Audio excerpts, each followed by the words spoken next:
చంద్రబాబు నాయుడు గారు ముఖ్యమంత్రిగా మళ్ళా వచ్చారు కాబట్టి గ్రామాల్లో సిమెంట్ రోడ్లు వేసుకుంటా ఉన్నాం. అట్లాగే అనేక భవనాలు నిర్మించుకుంటా ఉన్నాం. ఈ రోజు ఇక్కడే పిఎం సూర్య గారి పేరుతో ఒక అద్భుతమైన పథకాన్ని మంత్రి గారి చేతుల మీదుగా మన రాయదుర్గం నియోజకవర్గంలో ప్రారంభం చేసుకుంటా ఉన్నాం.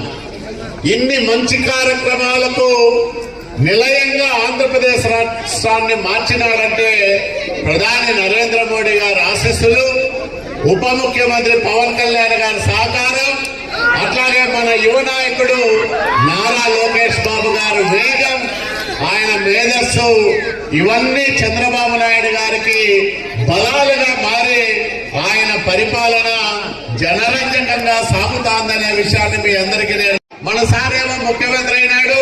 ప్రజలు పెద్ద ఆశలు పెట్టుకుని 164 సీట్లు ఇచ్చినారు. మరి పెన్షన్లు ఇస్తాడా, జీతాలు ఇస్తాడా, రోడ్లు ఇస్తాడా, స్కూల్ బిల్డింగ్లు కడతాడా, ఇవన్నీ సాధ్యమవుతాదా అని అందరం భయపడ్డాం.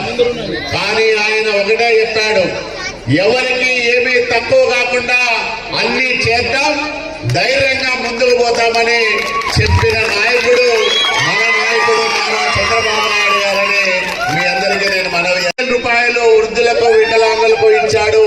దివ్యాంగులకు 6,000 ఇచ్చాడు. అట్లాగే 10,000, 15,000 రూపాయలు పెన్షన్ ఇచ్చాడు. ఇందాక మనం ఒక చెల్లిని చూసాం. ఆమె ఇంటికి పోయి సార్ పెన్షన్ ఇచ్చి వచ్చాడు. చాలా ఆనందపడతా ఉన్నారు వాళ్ళందరూ కూడా. 15,000 రూపాయల పెన్షన్ తీసుకుంటున్న దివ్యాంగులు గాని, మంచానికే పరిమితమైన కుటుంబ సభ్యులు గాని, వాళ్ళే ఆ కుటుంబానికి ఆదరువుగా మారి ఆ కుటుంబాన్ని పోషిస్తా ఉన్నారు. ఆ కుటుంబంలో ఉండే పిల్లల్ని వీళ్ళకు వచ్చే పెన్షన్ తో చదివిస్తా ఉన్నారంటే చంద్రబాబు నాయుడు గారు గొప్ప మానవతావాది అనే దానికి ఇంతకంటే పెద్ద నిదర్శనం ఏం కావాలని మీ అందరికీ నేను మనవి చేస్తా ఉన్నా. కాబట్టి మనం ఆయనకు కృతజ్ఞతలు చెప్పాలా. రైతులకు 20,000 రూపాయల డబ్బులు, ఎంతమంది పిల్లలుంటే అంతమంది పిల్లలకు తల్లికి వందనం 15,000 రూపాయలు ఒక్కొక్కరికి. ఇట్లా అనేక పథకాలు, 3 గ్యాస్ సిలిండర్లు ఒక్కొక్క కుటుంబానికి సంవత్సరానికి. మనం కార్యక్రమాలన్నీ కూడా చేస్తా ఉన్నాం. 2 సంవత్సరాలు కూడా గడవలే. దాదాపు 800 కోట్ల రూపాయల పైన మనకు డబ్బులు ఇచ్చాడు. 400 కోట్లు జలజీవన మిషన్ కింద ఇంటింటికి కొలాయి. 30 ఏళ్లు మనకు తాగేదానికి నీళ్ల సమస్య లేకుండా చేస్తున్న నాయకుడు చంద్రబాబు నాయుడు గారు. టౌన్ లో నీళ్ల సమస్య ఉందంటే ఆడికి ఒక 78 కోట్ల రూపాయలు ఇచ్చినాడు.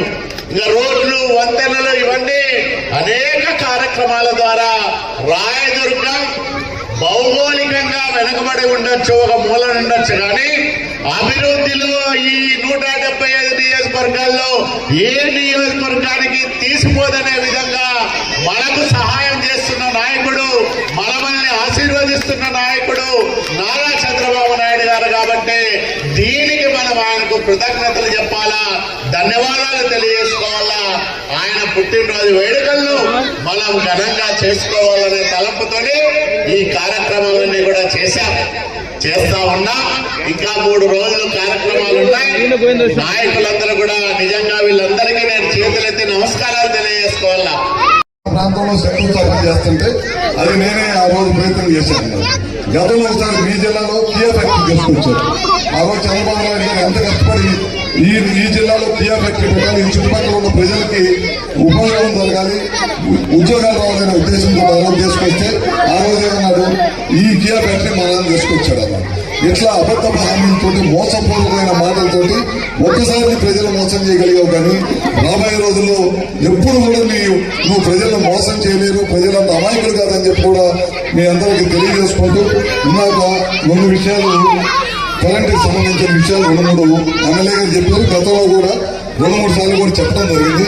ముఖ్యంగా ఈ గ్రామం వచ్చినప్పుడు ముఖ్యమంత్రి గారు ఈ గ్రామ వాసులు కోరిక మేరకు, ఎమ్మెల్యే గారి కోరిక మేరకు ఒక 33/11 kV సబ్స్టేషన్ ఇస్తామని చెప్పి చెప్పడం జరిగింది. తప్పకుండా ఆ సబ్స్టేషన్ తప్పకుండా చేపిస్తాము. అదేవిధంగా ఈ ప్రాంతం రైతాంగానికి పవర్ కట్స్ లేకుండా, లో వోల్టేజ్ లేకుండా ఉండటం కోసం 220 kV సబ్స్టేషన్ అన్నారు. అది కూడా రిపోర్ట్స్ అన్ని కూడా ప్రభుత్వానికి వెళ్ళాయని చెప్పారు. అది కూడా నేను వెళ్ళగానే ఎక్కడుందో పరిశీలించి తప్పకుండా ఏ మాత్రం కొద్దిగా అవకాశం ఉన్నా సరే తప్పకుండా చేపించి, అది అవసరమైతే 220 kV చేపించి మళ్ళీ మీ గ్రామం వచ్చి మీ ప్రాంతం వచ్చి నేనే ఎమ్మెల్యే గారిని తీసుకుని ఓపెన్ చేస్తానని చెప్పి కూడా సమాపంతో అందరూ తెలియజేస్తున్నాను. గతంలో ఎమ్మెల్యే గారు అగ్రికల్చర్ కనెక్షన్స్ కావాలని చెప్పి అడగగానే ఈ ప్రాంతానికి ఇవ్వడం జరిగింది. మళ్ళీ ఇందాక కార్యక్రమాన్ని మా రైతులకి ఫస్ట్ అగ్రికల్చర్ కనెక్షన్స్ 600 పెండింగ్ ఉన్నాయి. ఇమీడియట్ గా ఈ సమ్మర్ లో ఇస్తే కనుక రేపు వ్యవసాయ సీజన్కు వాళ్ళందరూ కూడా పంట వేసుకోవడానికి ఉపయోగపడింది అని చెప్పి చెప్పడం జరిగింది అనమాట. అవన్నీ కూడా తప్పకుండా అగ్రికల్చర్ కనెక్షన్స్ అన్ని కూడా తప్పకుండా చేస్తాం. నేను ఏదైతే వాళ్ళు ఇక్కడ మీ గ్రామం వచ్చి ఈ చెప్పిన మాట చెప్పానో అవన్నీ కూడా తప్పకుండా చేపిస్తాం. ఇంకా లో వోల్టేజ్ ఉన్న తర్వాత 33/11 kV సబ్స్టేషన్స్ అడిగారు. అత్యంత